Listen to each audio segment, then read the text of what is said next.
Welcome back here on the Anglers Extra pregame show, back at Veterans Field with John Schiffner. I'm Dominic Cotroneo. Time for the manager show. Tough one last night over in YD. Yeah, stinker. We threw a stinker at him. It wasn't very good. So how do you move on from making 5 errors in one game? What do you tell the guys? Just move on. You got to go, and we forget about yesterday and play today. It's a different day.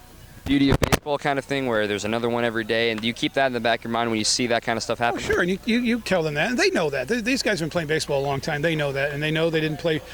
Collectively, we did not play well. Come back out today and see what we can do. Got a couple of good appearances from the bullpen, though. A couple good big home run swings. What do you pick out of there that you liked? Well, the swings were good. Again, we took too many poor swings. We didn't do a real good job situational hitting.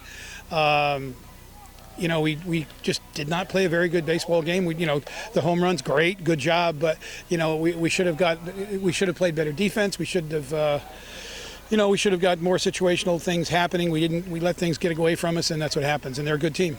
Sixth time that you've prepared to face Brewster, and you're only going to play them now for the fourth time. It'll be the last time they come to Veterans Field. Scheduling's a little iffy, but do you think it can be an advantage facing a team over and over again and getting ready? A little bit, but you would like to see the distribution a little bit better. I can't believe we're playing them, so many times in a short period of time, and they're in our division. But, I don't make the schedule, so, you just battle on, carry on. But, they should disperse this a little bit better, so we should be playing these guys late in the season, so it's a meaningful game when it comes down to the final 4 spots. How are the schedules made?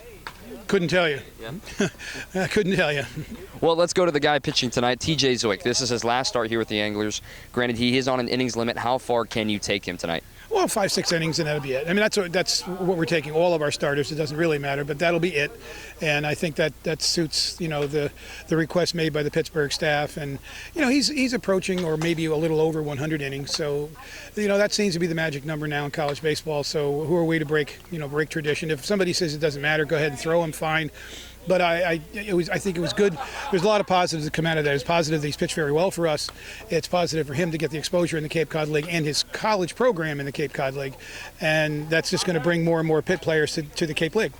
For Pitt, like you said, getting the exposure, is it just take one guy like TJ to open the doors for the rest of the guys down the road? How often does that happen? A lot. I mean, it's not a traditional, Cape League team, Cape League power, so to speak. There's been a handful of guys, but, they had a good year this year. They've got some really good young kids.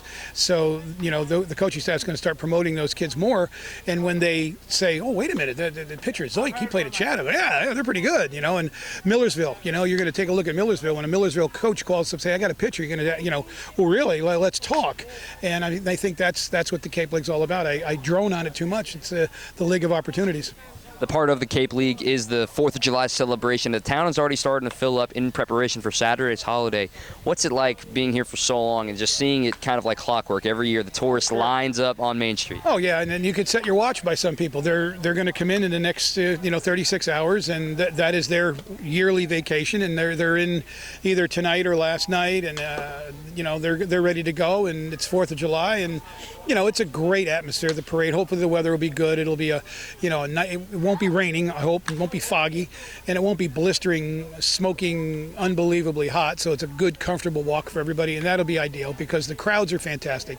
The crowds support us as we walk down the street. It's a great feeling because it's just Americana. It really, really is Americana. Rockwell should be sitting on one of those ledges above one of the businesses and painting there because it's just phenomenal. That's it here with John Schiffner, pure Americana, as we always say here on Cape Cod. That's it for us over here. Johnny, take it away in the booth.